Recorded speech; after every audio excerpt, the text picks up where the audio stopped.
10 a.m. I want to be in the sun by 10 a.m. Uh-huh. Because I was like, oh, I'll buy a pool pass, and then I can go lay out for a couple hours before work. I'll wake up early. I'll go relax and, like, read and have a nice little morning. Because I could do that from 10 to 12, go home, take a shower, and come to work. No. I would be able to go for a half hour from noon to 12:30. Yeah. But, yeah, I love that. Just posting up early in the morning, having breakfast, going to either the lake or the pool or whatever, and then not coming home until 3 or 4 in the afternoon. Oh.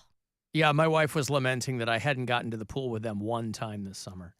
And I'm like, yeah, I'm at work. Why don't you go on all like the a time. Saturday, though? What? Why don't you go on a Saturday? Because there's other things going on Saturdays. Prime Band-Aid Day. Yeah, right. No, it's, And then I was like, well, there were some parts of the summer where they went out to her dad's house. He's got a lake house in Michigan. And I'm like, I didn't make it out there either. I'm working. I got stuff to do. It's, it's not, I didn't actively not do it. And a lot of those Saturdays are like the day that all the dads are there because that's the only day that the dads can be there. Yeah. And so I'm like, okay, like, So the 1950s over there in Bay Village. Just didn't make it there, There was. Well, it is. It's like it's the moms and their kids, and then on the weekend it's the dads. I mean, on my way in today, there was a dad taking his daughter to the pool, and we got out the elevator, and I went to the garage, and the pool's like a different direction, but she went into the hallway, and I just heard her. She's probably 5 or 6 years old. Like growl, scream, pool, Yeah, that's just with that awesome. excitement, and it was very funny. Huh. If you want to leave us voicemails, a lot of those come through over the weekend, but anytime, after hours line 216-986-8903 is the number. Hey, Alan. Carlos in Miami here. So I think I found the best drummer/singer ever. The dude from the band. You got a better one? Ever. I want to hear Phil Collins, Don Henley. Crap. 3-way tie. Alrighty. Yeah, all right. Thank you, Carlos. There's Carlos in Miami. Hey, who's the best singer drummer? I don't want to hear any Phil Collins or Don Henley crap. Oh, you mean two of the best singer/drummer? You want me to take them out and then okay? I don't. Yeah, Levon Helm was great, right? I don't know if he sang The Weight. I don't remember who sang The Weight. Robbie Robertson just died from the band, so that I think leaves their old bass player, the last one alive. But I don't know if Levon Helm sang that, but he was good. I would offer up, by the way, for people who drum and sing, I would offer up Bran Daler, who's a drummer for Mastodon, and I would offer up Kelly Keagy, who is the drummer and the singer for Night Ranger. And Night Ranger is one of those bands that kind of falls through the cracks with a lot of people, and they're not everybody's cup of tea. They had a long string of hits in the 80s and early 90s. But he's singing Sister Christian, and he's singing he was their main singer and playing the drums at the same time. And that's not always easy to do, especially if you're playing very, very complex things and singing very complex songs like Sister Christian, Everybody loves that. So, I don't know. Which I thought was called Motorin until probably about 4 years ago. Motorin! It's even for the 80s, that is the weak link in that song is Motorin. It's so cringy. I don't know listen, songwriting is a very difficult thing to do. And so somebody must have thought that was really the word that needed to go in there. Maybe they just needed something with 3 syllables. And that's what got him in there, right? One going out to Charlie, who's live in somewhere. I don't know where. But Phil Collins now, he's on that solo tour. Got the mighty Chester Thompson behind the drums. We'll see what happens. This guy has certainly made his bones after leaving Genesis. And now he's mounting a huge tour. Take you out there. He's going to be rolling through the horizon next month. WMMS. See, you can't cut Phil Collins out of that equation. You can't go, hey, who's the best singer, drummer, aside from Don Henley and Phil Collins? Was he singing while he was drumming? Yes, yeah. Wow. And again, if you're playing just straight ahead rock and roll 4 on the floor, it's not that difficult, but you are still doing. That's a lot. That's a lot of movement. Yes, it's a lot going on there. It's a lot. Like, I remember learning to play guitar and then trying to, like, the first time I was like, okay, I know this song. And then I tried to sing a song while I was playing guitar, and my head exploded. I was like, I Your can't. hands stop working. Yeah, I'm like, I don't know how to do both of these things at the same time. Oh, I really don't And then- understand how. I mean, I'm not a And so, guitar like- player. I really don't understand how guitarists can play and sing. But like, it gets to a point where it's just a ton of practice. But drums is so many more movements It's more cardio. that You're already breathing heavy because all the drumming. Well, and your limbs are working independently of one another Right. too. That's It's all crazy. polyrhythms, and it's Yeah. all you know. This Brian, Yeah. you know, yeah, you know, each one of your limbs is doing something different. Yeah, it is. Alan, how were Mary's shows? I went to one of them. Oh, they were great. Thank you to everyone who came out to the Funny Stop this weekend down in Cuyahoga Falls.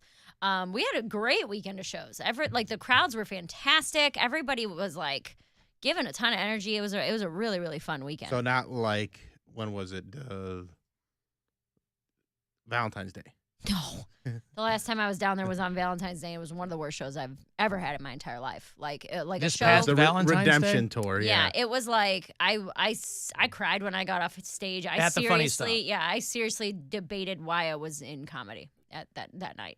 From I was one show. really upset from one show. I remember you called me on your way home. You're like, tell him. I was like, it's the worst show I've had in years. It was so bad. Is that when everybody's drunk and yelling? And, Yes, yeah. one guy was on mushrooms and But everybody. that's not on you. No. But it still wrecks the show, and But- there's a lot of people that pay. They get babysitters. Understood. I mean, people have at least probably $150 invested in this night, and I had no control over that Valentine's Day show. Zero. There was nothing Right. I could do or say to get that show back on the rails. You know what's the difference? What? Pete's dead. Yeah, he died, and then everything went great. Right, but you know what I mean. Nobody's gonna go. Bill Squire, I kill you now. Yeah, right. Nobody's gonna go away from that show going, "Boy, Mary Santora stunk." That's beyond a show like that is completely beyond your control. Well, I even asked. Oh, I got a burp. Hold on. Excuse me. I even asked. I did it sideways. I opened every show and I asked, was anyone here at the Valentine's Day show? And over the course of the 4 shows, there was maybe 20 people who were at that show, if that. So it was a much, much better weekend. I did pretty much all brand new stuff. Only 2 chunks are from what I've been doing earlier in the year. So the new stuff was going well. That's and good. Everybody was being super sweet. It was really nice. And that's the thing too, is people tend to think that comedy is like a rock concert Mm-hmm. where they're like, I'm gonna get super drunk or like take mushrooms Yeah. and it doesn't make it better. It makes it so much Like worse. it's not that kind of party. Well, people keep writing these articles about how like the pandemic made people forget how to act in public. Kinda, yeah. They're throwing crap at people on stage. Nobody can shut up at the movies. I mean, I don't know how much you can lay at the feet of the pandemic, but it was a long time. And somewhere along the way, people just kind of said, screw it. I'm going to do what I want to do, where I want to do it. And there's always kind of been that entitlement, too, of people who are like, I bought my ticket. I can do whatever I want. But there's also like, it's supposed to be a collective experience, whether it's a concert or a comedy show. Yeah. You know, nobody the only difference is at a concert, no one thinks they're helping the people on stage. Right. At stand-up shows, for whatever reason, people think that they're helping Because they think they can do our job. That's why. the person on stage. Also- oh, this is going to be great for you. It's like, I'm not making this up as I go along, right? Well, even if we are. Well, but you're not it's still- supposed to be. I yeah. mean, you know, Well, I mean, there's no rules to that. There's everybody's plenty got of people that riff and everybody's and got have their a good own time. rules. Yeah, I'm yeah. just saying that you have an act that you're going to get up there and perform. Right. You're not walking up there thinking of it off the top of your head. And gee, I hope somebody from the audience chimes in so I really know where I'm going. There were 2 highlights to the weekend. One was the Friday Late Show. A lady had on a shirt that said, I heart, like, backdoor. I don't know if I Anal? I didn't know if I could say the word or not. She had an I heart anal shirt on. And I was like, what? With the red heart. Like Yes. iHeart Media? Like I Like I heart New York? okay, Like that. okay, all but right. I love anal. I didn't know if there was like a new branch of the Oh, there might be. business here. That's They're why like, Cody's hey, out today. Yeah. There you go. And then the other one, It's dyslexic fans of mine. it was Saturday Late Show. There was this couple, and this lady was chirping the whole time. She had a lot to say. She was real loud. And I finally started talking to them, and I asked how they met. And I'm going to end up posting this clip online, but they met on Ashley Madison. Uh-huh. And Oh, the one for affairs. She fully, like, was cool announcing that. And, like, so we were going back. I was like, I guess you don't have to be embarrassed about that, right? But I think at the if you're same wearing time, an I Heart Anal no, shirt, these are you're... two different ladies. Oh, two I was different going to say, ladies. you're not hiding that light under a bushel basket if that's what you No. show up. No, this lady was like, I asked, I was talking about moving in with Brian. It was like early in the show. And I was like, I live with my boyfriend, blah, blah, blah. I love him so much. He's the man I want to marry, but we're different people. So I'm like talking about how we have a different relationship. And at one point she yelled out and she was like, so you think, when I said he's the man I want to marry? And I was like, oh, you've been hurt. Like, let's talk about that.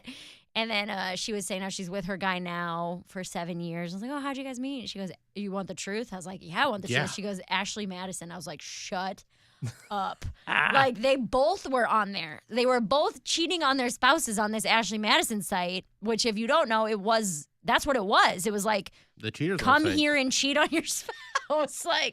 And I asked her, I was like, how do you know? Well, they were the only ones that were upfront about it. Just about every dating app has those people on it. Ashley Madison said, we're just going to come out and tell specifically, you. yeah. Specifically This for what you. this is for. Right. And it's 99% dudes. Yeah, well, she was on there too. They were both I know, married but it's on like that far website. and away mostly guys, yeah. Well, I asked, I was like, how? Okay, so if you guys met on this site for cheating, how can you be sure that it won't happen again? That like he'll leave you for someone else? And she goes, I can't. And I'm like, this is the most honest human being I've ever met in my entire life. I mean, no one can be sure of that. I think you know what you're getting yourself into if you're both on the cheating website. Right. Yeah. It just struck me as strange. I don't think I've ever met someone that open and honest. Like, yeah, we met through cheating. We might leave each other, but we're having fun for right now. I'm like, amen, sister. Sounds like my kind of girl. right? Were they like a couple north of 40? Yes. Yeah. Yeah, definitely. Any chance that Realistic. I like it. Any chance that this was very clever viral marketing for Ashley Madison? I thought it got what's the word? It's still out there. I thought that huge lawsuit came out because they leaked all the people's names. Yeah, but I think the And then website they got still exists. sued a bunch. They did, but I think the website still exists. I thought they shut it down after that. Well, maybe you're right. So then they would have had to have met a while ago. They've been together for 7 years. AshleyMadison.com. It's still up there. Oh, well, there you go. Is Ashley Madison still a thing? Despite facing controversy, Ashley Madison has been operating for over 2 decades. Oh, man. Wow. They should, what they need to kind of get past the squeamishness that a lot of people have about that website is their advertising should all be success stories. Like this lady. Yes, we met on Ashley Madison 25 years ago, and the heart wants what the heart wants. And we might meet our next one on Ashley Madison. All right, well, good. Yeah, it was a good weekend. Hey, I got Dragon Force tickets to give you. Poundcake's out, so I'll give them to you right now. You want to see Dragon Force? They are doing Wednesday, November 8th at the Agora. You can go to agoracleveland.com if you want any details on the show. Caller 10. These tickets will be yours now. Want to see these guys shred for a couple of hours. 216-578-1007 to win, or 800-348-1007. The Alan Cox Show on 100.7 WMMS. And everywhere you go.